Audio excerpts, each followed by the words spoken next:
In our headlines on this Thursday afternoon, July 18th, here in South Korea. Torrential rain continues to batter the greater Seoul region, raising public alerts in several areas as flash floods and prospects of landslides disrupt road traffic.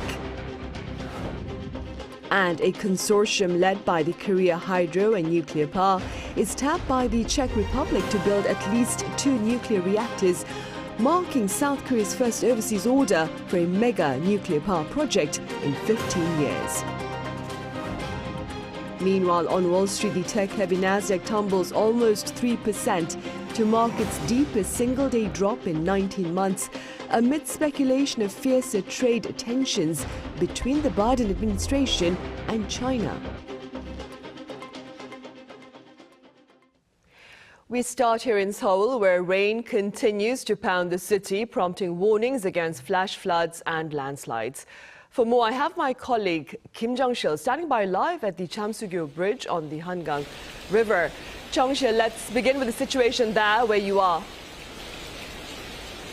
Sunny, as you can see, I don't know if it shows, but we're seeing heavier rain in the afternoon. From after around 12:30 p.m., the rain has become much stronger, accompanying wind, and the raindrops are looking thicker. The water level at the Jamsugyo Bridge on my left side has risen steadily from this morning at a pace of around 10 centimeters per hour, and as of 1 p.m. it has reached just touch under 5.6 meters, already exceeding the pedestrian no-walk limit of 5.5 meters. So no pedestrians have been allowed to walk here ever since 7 a.m. and policemen have been out here and stopping anyone from trying to cross. Now the water level will continue to rise, and with this pace of rain, and if it reaches 6.2 meters, no cars will be allowed to pass by. I don't know if you can see, but on my right side, there cars are still passing by.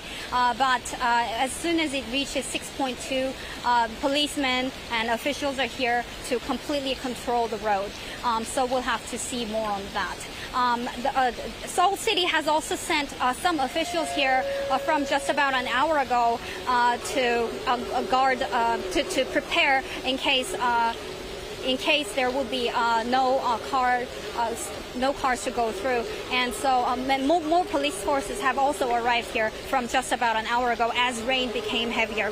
Now, Jamsugyo Bridge connects Yongsan-gu district to Seoul Seocho-gu across this Hangang River, and it is built so close to the river because there is another bridge just above it. It's just built that way, so it becomes a barometer of how much rain falls down in the South Korean capital. Now, if the Hangang River becomes over 6 meters, I think the policemen and the officials here are going to also ask us to leave, so we'll have to wrap up quickly. Right, of course, Jung-sil. So warnings, Jung-sil, are in place to prevent any potential mishaps. And that being said, apart from damage to property, Jung-sil, what has been the impact of these latest downpours on people here? Sunny, as of 11 a.m.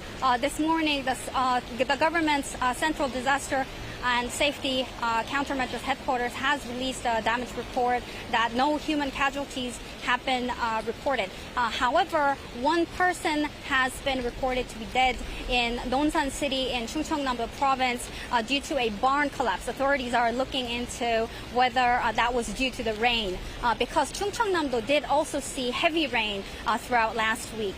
So we'll have more updates on that. And more than 900 people have evacuated across the country with 129 reports of road damage. And authorities are planning to update more on the damages at 6 p.m. tonight.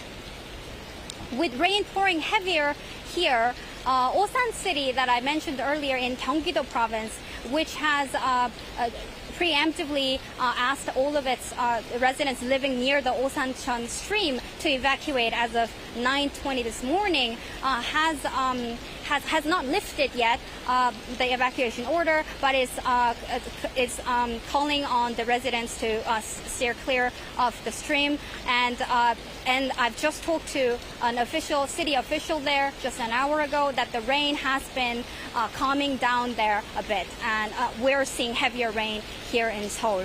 The torrential rain that is sweeping the nation has costed at least 5 lives and more missing since last week. So anyone watching should pay closer attention to TV, radio, internet, and so on, and make sure to stay indoors if possible. And that's all I have for this hour. Back to you, Sunny. All right, Chung-shil, thank you for the latest on the torrential rain here in Seoul. Do keep us posted and also do take care, Chung-shil. Right, moving on, the Yoon administration's quest to bolster Korea's exports of nuclear power plants has secured a tangible boost. A consortium led by the country's nuclear power entity has won a bid to build at least 2 nuclear reactors in the Czech Republic. Our senior correspondent Oh Soo-young has details. South Korea's state-run power giant has been named the preferred bidder to build at least 2 nuclear plants in the Czech Republic, marking a major feat for the country's budding export industry and President Yoon Suk-yeol's sales diplomacy. Czech Prime Minister Petr Fiala said Wednesday that a South Korean consortium led by Korea Hydro and Nuclear Power won the hotly contested tender to build reactors at the Dukovany power plant, beating France's EDF in all criteria assessed. Fiala said 2 more reactors could be built at the Temelin plant. South Korea's presidential office expressed gratitude for Prague's decision in a briefing Wednesday evening. This makes KHNP the preferred bidder for the construction of 2 Dukovany nuclear reactors, and if the Czech government decides to proceed with the construction of 2 Temelin reactors, KHNP will also be the preferred bidder. This comes 15 years after winning the country's bid to build the UAE's Barakah nuclear power plant in 2009, and it will be the foundation for our exports to Europe, the origin of commercial reactors. The 2 new 1,200 megawatt units will cost about $8.6 billion each, according to the Czech government, with the final deal signed by March next year. Seoul attributed the success to the solid trust between the two sides, built over 34 years of diplomatic relations, and public-private cooperation between businesses, industry workers, government officials and citizens involved in Team Korea's bid, offering low construction costs, top safety and technological standards, to deliver completion on time within budget, as shown by the Barakah nuclear project in the United Arab Emirates. Since his inauguration in 2022, President Yoon Suk-yeol has actively promoted South Korea's nuclear power exports, holding more than 150 summits with 100 leaders of government. His office noted that he'd met the Czech Prime Minister on 3 occasions, including in Washington, D.C. last week, and even sent a letter presenting a vision for bilateral cooperation in nuclear energy. The Czech Republic aims to phase out coal by 2033 and increase its energy security by expanding nuclear power production. KHNP's APR 1000 reactor can produce around 1.2 times the annual power consumption in Prague, according to Seoul's trade ministry. A presidential official said Seoul hopes that securing its bid to work on the Czech Republic's plants will lead to more opportunities in the European markets, boosting investment and employment in South Korea's nuclear power ecosystem. Oh Soo-young, Arirang News. Lawmaker Tae Young-ho, who crossed the border into South Korea in 2016 while serving as a North Korean diplomat over in the UK, has been tapped to head Seoul's Peaceful Unification Advisory Council. The presidential office in Yongsan on this Thursday linked his credentials in diplomacy and politics in North Korea and South Korea respectively to prospects of productive advancements in the council's pursuits based on liberal democracy.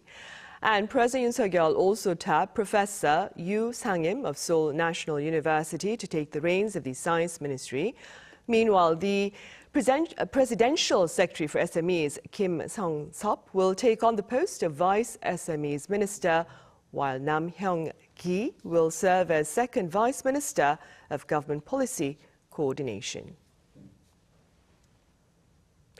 The letters of resignation tendered by trainee doctors earlier this year are being processed as announced by authorities earlier this week following a final call for their return to hospitals from collective action. Our Lee Seung-jae reports. This past Monday was the deadline for trainee doctors to respond to whether or not they'll return to work after months of collective action in response to the government's medical school admissions quota hike. Training hospitals were told to process the resignations of junior doctors who refuse to return or don't respond by Monday's deadline. According to the Ministry of Health and Welfare, the resignation rate of trainee doctors at 211 training hospitals nationwide stood at 12.4% as of Tuesday. As of the same day, the resignation rate at the so-called Big Five hospitals in Seoul was even higher at 38.1%. Those numbers are set to jump significantly throughout the week as resignations continue to be processed. Once all the resignations are processed, it's expected that some 10,000 junior doctors will have officially quit, leaving a massive vacuum in the country's medical system.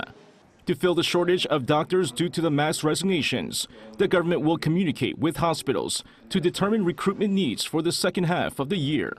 The government will begin accepting applications next Monday, with the number of new hires to be announced in September. While the government hopes to persuade the trainee doctors who have quit to return through the second half of recruitment, representatives at the Korean Intern Resident Association aren't looking to cooperate, instead warning of legal action against hospital directors for processing resignations. Medical professors are also slamming the training hospitals, arguing that they should not unilaterally decide on the processing of the resignation, but should have gone through sufficient discussion with the trainee doctors.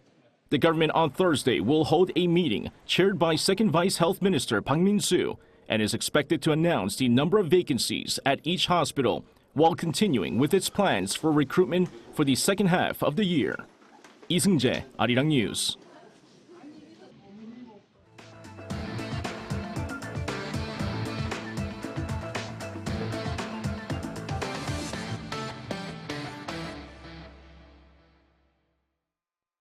Wall Street closed Wednesday's session mixed as the tech-heavy Nasdaq responded severely to speculations of tougher trade tensions between the U.S. and China, while the Dow Jones soared to a fresh high on prospects of a rate cut in September. Our Yoon has the numbers. On Wednesday, chipmaker company shares plunged on Wall Street amid increasing speculation over the U.S. considering strengthening semiconductor export restrictions against China. President Joe Biden's administration has moved to implement strong restrictions on Chinese access to cutting-edge chip technology, with such reports heightening investor concerns. With major semiconductor stocks seeing massive sell-offs, the Nasdaq fell 2.77% or 512.41 points to record its largest single-day drop in 19 months. AI semiconductor giant Nvidia fell more than 6%, while AMD dropped more than 10% on the day. But Robert Konzo, CEO and managing director of investment advisory firm The Wealth Alliance, suggests a big tech pullback is not all bad news. We're looking for a broad market change, and you're starting to see, the word is rotation. Rotation out of these big names into areas that we were talking about for a while now, i.e. small caps. Now, let's not kid ourselves. These large tech numbers are still up huge for the year, right? NVIDIA is up 140+% year to date. Even though it pulled back, it's still big. But it's nice to see some of these other areas coming into play. On the other hand, the Dow Jones jumped more than 243 points, or 0.59%, to close Wednesday's trading session at 41,198.08. It marks the first time the index surpassed the 41,000 mark. Meanwhile, Donald Trump, seeking to regain the presidency in November, told Bloomberg Businessweek that Taiwan should pay the United States for its defense, which pushed U.S.-listed shares of the world's largest contract chipmaker, TSMC, down 8%. Yoon, Arirang News. Back on the local front, Korea's southern resort island of Jeju is hosting an annual economic forum that has gathered hundreds of business players, including corporate leaders and government authorities. Our Moon Hae-ryun was there. With the country facing continued high interest rates, consumer prices and exchange rates as it enters the latter half of the year, the government aims to revitalize the economy into something dynamic. The 47th edition of the Jeju Forum, hosted by the Korea Chamber of Commerce and Industry, kicked off on Wednesday, gathering experts, industry insiders and government officials together. During the opening ceremony, SK Group Chairman Cha Tae-won discussed the changing economic landscape with new emerging technologies. It's impossible to talk about anything without talking about AI. Technology has become specialized with a few dominating the market, and contingency plans are needed for this. Finance Minister Choi Sang-mok followed up with a speech on the current economic environment amid geopolitical risks in the Middle East and the war in Ukraine, and how they affect South Korea. From what I understand, national and economic security are one. There's no high-tech economic cooperation between countries without security cooperation. This comes following President Yoon Suk-yeol's participation in the NATO summit last week, acknowledging the connection between Indo-Pacific and Euro-Atlantic security. Earlier this month, the government unveiled its economic policy plans for the latter half of the year, which showed a focus on vulnerable groups such as small business owners, pledging to spend nearly 25 trillion won or over $18 billion to provide financial support as well as a one-stop platform that provides necessary information. The current problem that small business owners face isn't something that can be solved by just extending the deadline for debt repayments. It's a structural issue and the burden of high interest rates. He also reaffirmed the government's plans to revitalize domestic demand and lay down a more positive view of the economy going forward, with a newly revised economic growth projection from 2.2% to 2.6% for 2024. Some 600 business leaders and representatives have gathered here on Jeju Island to discuss 4 central themes relevant to South Korea's industrial landscape today. The 4-day forum is scheduled to run until Saturday. Moon Hae-ryun, Arirang News, Jeju. Meanwhile, members of Korea's archery team departed for the Paris Olympics earlier this week with pledges to do their best amid warm wishes from the public. Our Yoon files this report. At the heart of Paris lies the sprawling green lawns of Esplanade des Invalides. This is where South Korean archers will be aiming for gold at this year's Paris Olympics. Kim Woo-jin, Kim Jae-deok, and Lee Woo-seok in the men's recurve, and Im Si-hyun, Chun Hoon-young, and Nam Soo-hyun in the women's recurve, who will be making their Olympic debuts. For us, this is our first Olympics, and we've put in extra effort to get good results. We've worked diligently, hoping that our efforts can lead to a successful outcome. The South Korean archery team has created an unparalleled legacy by clinching at least 1 gold at every Summer Olympics since 1984. After winning 4 gold medals at the Tokyo Olympics out of the 5 events, Team Korea's goal this time is to secure at least 3. The spotlight is on the women's team competition, striving for their 10th consecutive gold medal.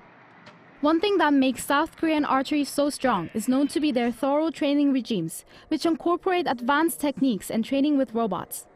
Competing against these emotionally neutral robots is to strengthen the athlete's psychological resilience.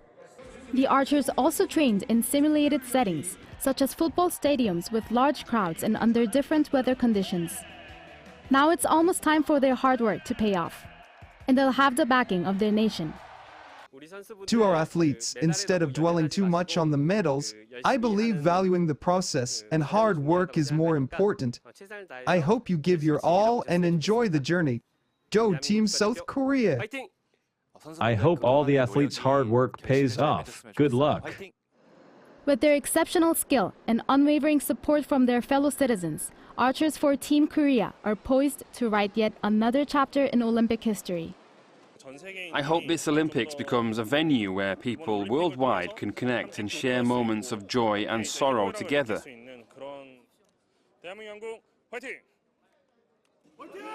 Yoon, Arirang News. The Paris Opera Ballet is here in Seoul to grace the local stage and also to share its expertise with young dancers here in the country. Our culture correspondent Song Yoo-jin has more. With more than 3 centuries behind it, the Paris Opera Ballet is the world's oldest national ballet company. Its finest dancers have come to Korea for the company's second gala performance in the country. Leading the ensemble is Korean ballerina Park Se-eun, who in 2021 became the first Asian dancer to be promoted to étoile, the company's highest rank.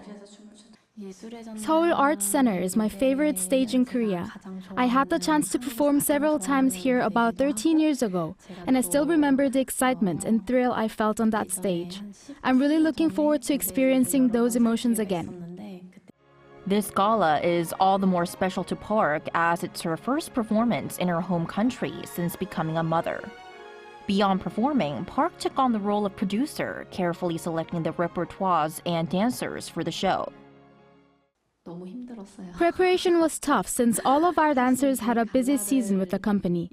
I had to work on the gala bit by bit in my spare time, but I wanted to create the best program possible. Looking back, it's all been worth it. A total of 10 dancers, including Park, will perform 18 pieces. Among them are lesser-seen works in Korea, such as The Vertiginous Thrill of Exactitude by William Forsyth and Jose Martinez's Mi Favorita. Typical gala performances focus on technical feats like multiple twirls or high jumps to excite the audience, but I didn't want that. I hope the audience can feel a swirl of emotions that words or letters can't express after watching our program. Park's visit to Korea this time isn't just about dazzling on stage. It's also about inspiring the next generation of dancers. She, along with fellow étoile Paul Mark, will hold a one-day class for young ballet dancers next Monday. We want to share how we learn and dance at French ballet schools and within our company. I hope this gives them a chance to experience the French ballet style. Many young dancers aspire to join our company and often ask how to get in. Our company has changed a lot, even in the 13 years I've been there, so I can't definitively say what Paris Opera Ballet looks for now. But I want to share my experience so they can find their answers. The Ballet Gala of Étoile in Paris will take to the stage 4 times, starting this Saturday at the Seoul Arts Center's Opera Theater. 송유진, Arirang News.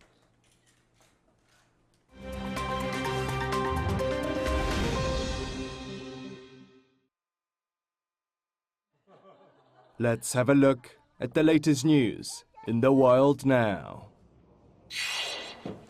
North Korea expert and former CIA analyst Sumi Terry has been indicted in the US on charges of working as an unregistered agent of the South Korean government. Terry, who was indicted Wednesday by a New York grand jury on charges of acting as a spy for South Korea in exchange for luxury goods, Michelin star meals, and more, was released on a $500,000 bail on the same day.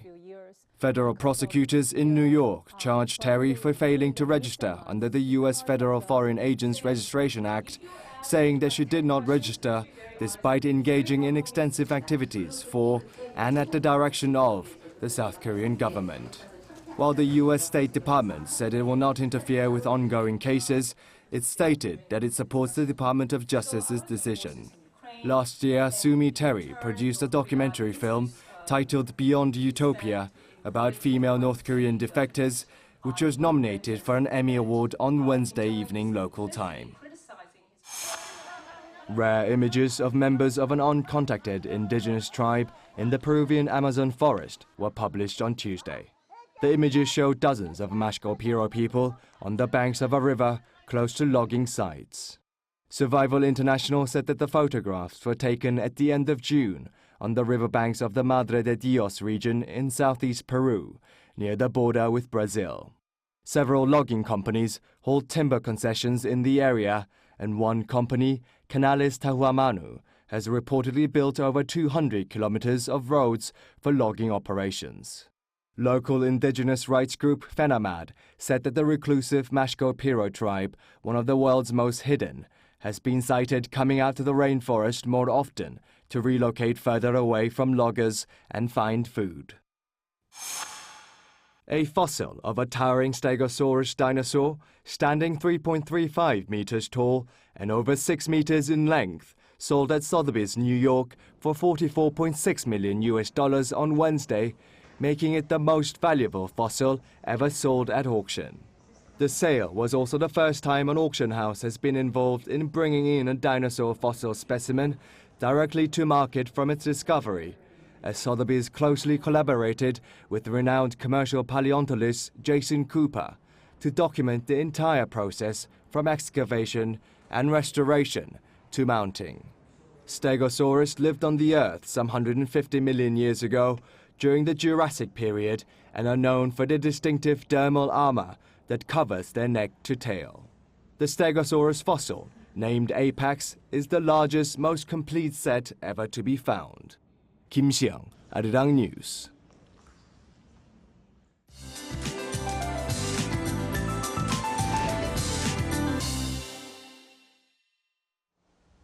Good afternoon. The season's heaviest monsoon rain has been lashing down in the capital area since overnight, dropping 40 to 70 millimeters an hour. Rain is forecast to die down before making its comeback late tonight, and until tomorrow, the capital area and northern parts of Gyeonggi-do could see more than 180 millimeters of downpours. So heavy rain alerts have been expanded to more parts of central regions, and southern provinces will also see 20 to 30 millimeters an hour of heavy rain through Friday. Landslide advisories and warnings have been issued across the central regions by local authorities, and a landslide crisis alert issued by the Korea Forest Service is at the highest level, serious, in the capital area and Gangwon-do province. And a flood watch is also in place for the capital region. Rain continues in central regions throughout the week, so please stay safe during the downpours. With that in mind, let's take a look at the international weather conditions.